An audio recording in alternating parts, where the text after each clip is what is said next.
marks a proud and historical moment. We are here to celebrate the 100 glorious years of Andhra University, a great institution of learning.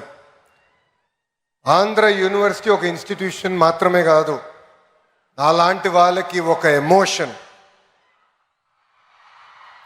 It lives in the hearts of generations. It is my privilege to extend a warm welcome to our Honorable Vice President of India, C.P. Radhakrishnan Garu. Sir, your life of service, integrity continue to inspire next generation leaders. I also extend a heartful welcome to the Honorable Governor of Andhra Pradesh and our beloved Chancellor, Sri S. Abdul Nazir Garu. Sir, your guidance to me personally means a lot. Your support has really enabled us to transform our state universities. And I'm equally privileged to have with us a legend who lives in the hearts of millions, Sri Sachin Tendulkar ji, a symbol of discipline, dedication and excellence. From the first time I've met you to meeting you again today here, your support to Andhra Pradesh and your motivation to lead from the front means a lot to me personally, sir. And there is another legend amongst us, that is none other than our Honorable Chief Minister, Sri Nara Chandrababu Naidu Garu, whose vision continues to inspire next generation leaders like me and to the youngsters sitting in front of us. And your strength is our foundation for the future of education. And I've always been told to treat people the way you want to be treated, especially when they are in trouble. One person who has stood always by me during my lowest time to my highest time, Sri M. Venkaiah Naidu Garu, your support personally means a lot to me, sir. And Honorable Governor of Odisha, Sri Haribabu Garu. And I also extend my warm greetings to all the dignitaries on the dais, esteemed alumni, faculty in front of me, and my dear students. 2014లో రాష్ట్ర విభజన జరిగింది. కట్టు బట్టలతో మెడబట్టి మనందరినీ బయటికి గెంటేశారు. రాజధాని ఎక్కడ ఉండాలో చెప్పలేదు. ముఖ్యమంత్రి గారు కూర్చున్న కనీసం కుర్చీ లేని పరిస్థితి. సచివాలయం లేదు, అసెంబ్లీ లేదు. అలాంటి పరిస్థితుల్లో మనం మన ప్రయాణం ప్రారంభం చేశాం. కానీ ఆ రోజు మనకి 2 బ్రాండ్లు వచ్చినాయి. ఒకటి ఆంధ్ర యూనివర్సిటీ, రెండోది మన బ్రాండ్ చంద్రబాబు నాయుడు గారు. ఇక్కడున్న మీ అందరు తెలుసు, ఆ రోజు తొలి క్యాబినెట్ మీటింగ్ ఆంధ్ర యూనివర్సిటీలో మనం ఏర్పాటు చేసుకుంటాం జరిగింది. అంతెందుకు భాష ప్రయుక్త రాష్ట్రాలు ఏర్పడినప్పుడు తొలి అసెంబ్లీ సమావేశాలు కూడా ఆంధ్ర యూనివర్సిటీలోనే ఏర్పాటు చేసుకుంటాం జరిగింది. ఆంధ్ర యూనివర్సిటీ ఒక పేరు మాత్రమే కాదు, 100 ఏళ్ల చరిత్ర. స్వాతంత్రం వచ్చే ముందల తెలుగు ప్రజలు పోరాడి ఆంధ్ర యూనివర్సిటీ సాధించుకుంటాం జరిగింది. మన యూనివర్సిటీ అనేక రికార్డులు సాధిస్తాం జరిగింది. భారతదేశంలోనే వన్ ఆఫ్ ద ఓల్డెస్ట్ యూనివర్సిటీగా ఈరోజు మన ముందల నిలబడుతుంది.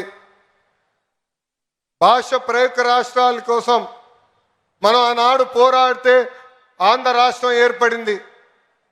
అదేవిధంగా తెలుగు ప్రజల కోసం ఆంధ్ర యూనివర్సిటీ మనం ఏర్పాటు చేసుకుంటాం జరిగింది. నేను కార్నిగీ మెలన్ స్టాన్ఫర్డ్లో చదివిన వాడిని.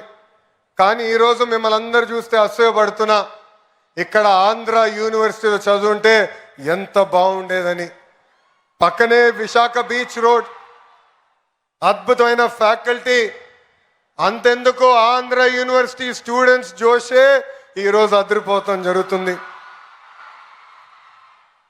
మీ జోష్ చూసిన తర్వాత మీకోసం ఇంకా కష్టపడాలి, పని చేయాలి. రాబోయే 100 సంవత్సరాల చరిత్ర మనందరం కలిసికట్టుగా సృష్టించాలని ఈ సభాముఖంగా కోరుతున్నాం. డాక్టర్ బిఆర్ అంబేద్కర్ గారు once said, Cultivation of minds should be the ultimate aim of human excellence. Andhra university చరిత్ర వెనుక ఎంతో మంది త్యాగం ఉంది, ఎంతో మంది పోరాటం ఉంది, ఎంతో మంది కష్టం ఉంది. సిఆర్ రెడ్డి గారు మొదటి వైస్ ఛాన్సలర్గా ఒక క్లియర్ డైరెక్షన్ ఆయన మనకు అందిస్తాం జరిగింది. దాని తర్వాత డాక్టర్ సర్వేపల్లి రాధాకృష్ణ గారు వైస్ ఛాన్సలర్గా కూడా పనిచేస్తాం జరిగింది. ఆయన విజన్, ఆయన స్పీడ్, ఆయన కమిట్మెంట్గా ఈరోజు ఆంధ్ర యూనివర్సిటీ ఈ స్థాయికి వస్తాం జరిగింది. ఎంతోమంది దాతలు ఆంధ్ర యూనివర్సిటీ అభివృద్ధి కోసం సహకరిస్తాం జరిగింది. ఎంతోమంది vice chancellor Andhra university development కోసం కృషి చేశారు. వైస్ ఛాన్సలర్స్కి విజన్ ఉంటేనే ఆంధ్ర యూనివర్సిటీని మనం ముందరికి తీసుకెళ్తాం. యూనివర్సిటీని జనరల్గా విశ్వవిద్యాలయాలు అంటారు, కానీ మన ఆంధ్ర యూనివర్సిటీని ఆంధ్ర విశ్వ కళా పరిషత్ అంటారు. It is a blend of pure academics along with fine arts. దీనికే బెస్ట్ ఎగ్జాంపుల్ త్రివిక్రమ్ శ్రీనివాస్ గారు. మన ఆంధ్ర యూనివర్సిటీ నుంచే ఎంఎస్సి న్యూక్లియర్ ఫిజిక్స్లో గోల్డ్ మెడల్ సంపాదించి ఏకంగా ఒక ఫేమస్ మూవీ డైరెక్టర్ అవుతాం జరిగింది. ఆంధ్ర యూనివర్సిటీ ఎంబలం దగ్గర నుంచి కోర్సుల వరకు అన్నీ ఒక స్పెషలే. హైయర్ ఎడ్యుకేషన్లో డిఫరెంట్ ప్రోగ్రామ్స్ అందిస్తుంది మన Andhra university. AU has 68 academic departments with 7 constituent colleges offering 121 undergraduate and postgraduate programs along with other research programs available.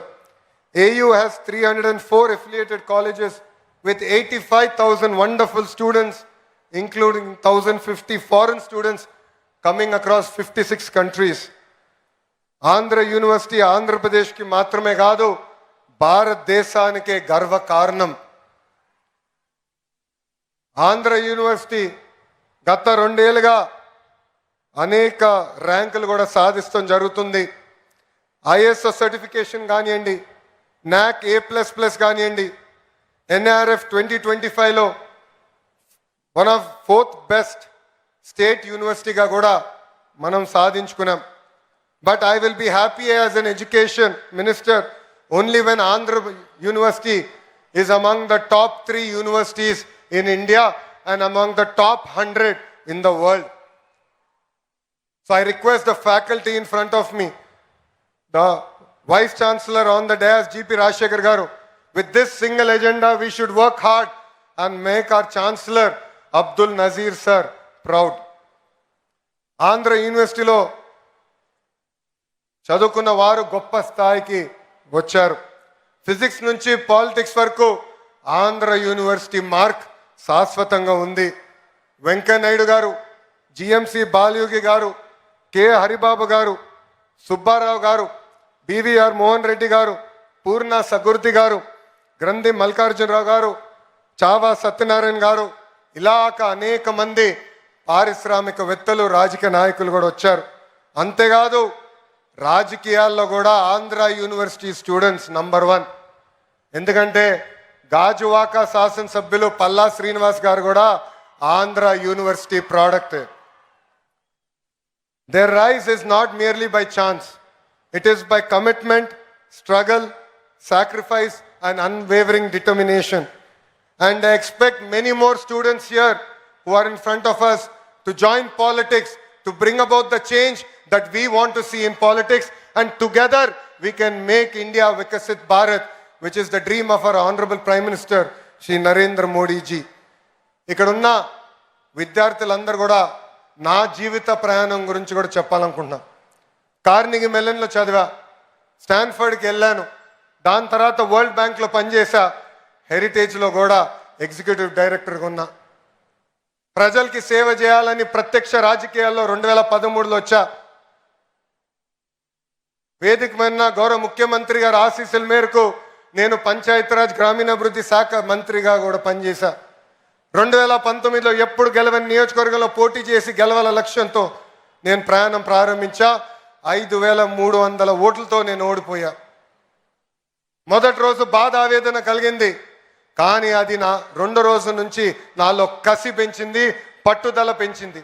అక్కడనే మళ్ళీ పోటీ చేశా, ప్రజల ఆశీస్సు మేరకు 91,000 మెజార్టీతో గెలిచి శాసనసభకి వెళ్తాం జరిగింది. ఇది ఇక్కడ ఉన్న మీ అందరికి ఎందుకు చెప్తున్నానంటే, if there is no risk there is no story. On the dais you see eminent personalities who have achieved great things in their lives, but they are here today because they have sacrificed a lot. They face tremendous amount of challenges. So all the youngsters in front of me, every failure is a stepping stone for success. I have redefined fail. It is our first attempt in learning. We should take this in spirit. It should build fire in our belly, and we should go achieve what we want to achieve in our lives. AU 100 ఏళ్ల ప్రయాణం పూర్తి చేసుకుంది. కాలం మారుతుంది, టెక్నాలజీలు కూడా మారుతున్నాయి. అందుకే vice chancellor గారి ఆధ్వర్యంలో మన కరికులంలో కూడా మనందరం మార్చుకోవాల్సిన అవసరం ఉంది. ఇండస్ట్రీ కనెక్ట్ కూడా చాలా చాలా అవసరం. గౌరవ ముఖ్యమంత్రి గారు ఈ సమావేశానికి వచ్చే సమయంలో కూడా ఆయన డిపార్ట్మెంట్ రివ్యూ చేసి చాలా స్పష్టంగా చెప్పారు, ఇండస్ట్రీ అకాడమియా కనెక్ట్ అవసరం ఉంది. కేవలం క్లాసెస్లో చదువుకుంటాం కాదు, కనీసం ఒక సంవత్సరం అన్న ఫీల్డ్కి వెళ్ళాలి, వాస్తవాలు తెలుసుకోవాల్సిన అవసరం పిల్లలందరిపైన ఉందని చెప్తాం జరిగింది. అది నేను డైరెక్షన్ నేను స్వీకరిస్తున్నా. తప్పనిసరిగా ఆ మార్పు కూడా మేము తీసుకొస్తామని గౌరవ ముఖ్యమంత్రి గారికి నేను తెలియజేస్తున్నా. మనందరం చూస్తున్నాం, 4 సంవత్సరాలు మీరు అద్భుతంగా కష్టపడి చదువుకుంటారు, కానీ ఉద్యోగాలు వచ్చేదానికి కొంచెం ఇబ్బంది పడతారు. తర్వాత స్కిల్ డెవలప్మెంట్ అని కరెక్ట్గా 4 నెలల్లో మీరు అక్కడికి వెళ్ళిన వెంటనే నేర్చుకున్న వెంటనే మీకు ఉద్యోగాలు వచ్చే పరిస్థితి. ఇదే అంటారు స్కిల్ గ్యాప్. దీనికి ఫుల్ స్టాప్ పెట్టాల్సిన బాధ్యత మా అందరిపైన ఉంది. దానికి మేము అహర్నిశలు కష్టపడతామని ఈ సభాముఖ పిల్లలందరికీ మేము తెలియజేస్తున్నాం. అతి చిన్న వయసులో నన్ను విద్యాశాఖ మార్చులుగా గౌరవ ముఖ్యమంత్రి గారు నియమించారు. నేను విద్యాశాఖ మంత్రి అవుతున్నానంటే చాలామంది నాకు చెప్పారు, అది కఠినమైన పోర్ట్ఫోలియో మీకు అవసరమా అని. అందుకే కావాలి, భారతదేశ చరిత్ర తిరిగి రాయాలంటే మా పిల్లలే తిరిగి రాయగలుగుతారు. అందుకే ఈ ఛాలెంజ్ని నేను స్వీకరిస్తున్నానని చెప్తాను జరిగింది. ఇంకా మార్పులు తీసుకురావాలి, నిధులు కేటాయించాలి. కేవలం ఇన్ఫ్రాస్ట్రక్చరే కాదు, పర్మనెంట్ ఫ్యాకల్టీ కూడా ఏర్పాటు చేయాల్సిన అవసరం ఉంది. గౌరవ ముఖ్యమంత్రి గారు నాకు చెప్పారు, పెండింగ్లో ఉన్న అన్ని పోస్టులు యుద్ధ ప్రాతిపదికంగా భర్తీ చేయాలని ఈ సభాముఖ హామీ ఇస్తున్న. రాబోయే సంవత్సరంలో భర్తీ చేసి మళ్ళీ మీకు కంపడతామని ఈ సభాముఖంగా గౌరవ ముఖ్యమంత్రి గారు కూడా తెలియజేస్తున్నాం. భారతదేశంలో హైయర్ ఎడ్యుకేషన్ పైన ఎక్కువ శ్రద్ధ పెట్టాలని గౌరవ ప్రధానమంత్రి శ్రీ నరేంద్ర మోడీ గారు చెప్తున్నారు. రీసెర్చ్ని పెద్ద ఎత్తున ప్రోత్సహించాల్సిన అవసరం ఉంది. ఒక్కొక్క యూనివర్సిటీ ఒక సబ్జెక్ట్ మీద స్పెషలైజ్ అయితేనే ఎకో సిస్టమ్ మొత్తం ఏర్పడడానికి అవకాశాలు ఉంటాయని కూడా మనందరికీ తెలిసిన విషయమే. ఉత్తరాంధ్ర ఆంధ్ర రాష్ట్రానికి ఒక ఎకనామిక్ ఇంజిన్గా మారబోతుంది. రేపు గూగుల్కి డేటా సెంటర్కి మనం శంకుస్థాపన వేయబోతున్నాం. ఈ గడిచిన 6 నెలల్లో ఆర్సిల్లర్ మిత్తల్ ప్రాజెక్ట్ ఇక్కడ ప్రారంభించాం. నిన్నగాక మొన్న గౌరవ ముఖ్యమంత్రి గారి చేతుల మేరకు ఒక ఇంగాట్ సోలార్ సెల్ మ్యానుఫ్యాక్చరింగ్ ఫెసిలిటీ కూడా మన శంకుస్థాపన చేస్తాం జరిగింది. సో వాళ్ళకి కావాల్సిన కరికులం ఇవన్నీ ఏర్పాటు చేసే బాధ్యత ఆంధ్ర యూనివర్సిటీ తీసుకోవాలని ఈ సభాముఖంగా వైస్ ఛాన్సలర్ గారిని కోరుకుంటూ, ఈ సభాముఖంగా గౌరవ ముఖ్యమంత్రి గారిని కూడా ఒక విషయం కోరాలని కోరుతున్నా, ఒక కోరిక కోరుతున్నా. అడగంది అమ్మ కూడా పెట్టదంటారు సార్. అందుకే ఆంధ్ర యూనివర్సిటీకి కనీసం 250 కోట్ల నిధులు కేటాయించి రీసెర్చ్ని పెద్ద ఎత్తున ప్రోత్సహించాలని ఈ సభాముఖంగా గౌరవ ముఖ్యమంత్రి గారిని నేను కోరుకుంటున్నాను. అంతేకాకుండా ఇక్కడ ఉన్న ఫ్యాకల్టీని, వైస్ ఛాన్సలర్ గారిని నేను గతంలో కలిసినప్పుడు చెప్పా, రాబోయే 100 సంవత్సరాలకి మనం ఒక విజన్ డాక్యుమెంట్ తయారు చేయాలి. దాంట్లో ఎవ్రీ 5 years మన విశ్వవిద్యాలయ ఏం సాధించాలనేది చాలా స్పష్టంగా ఉండాలి, కేపీఐస్ ఉండాలి.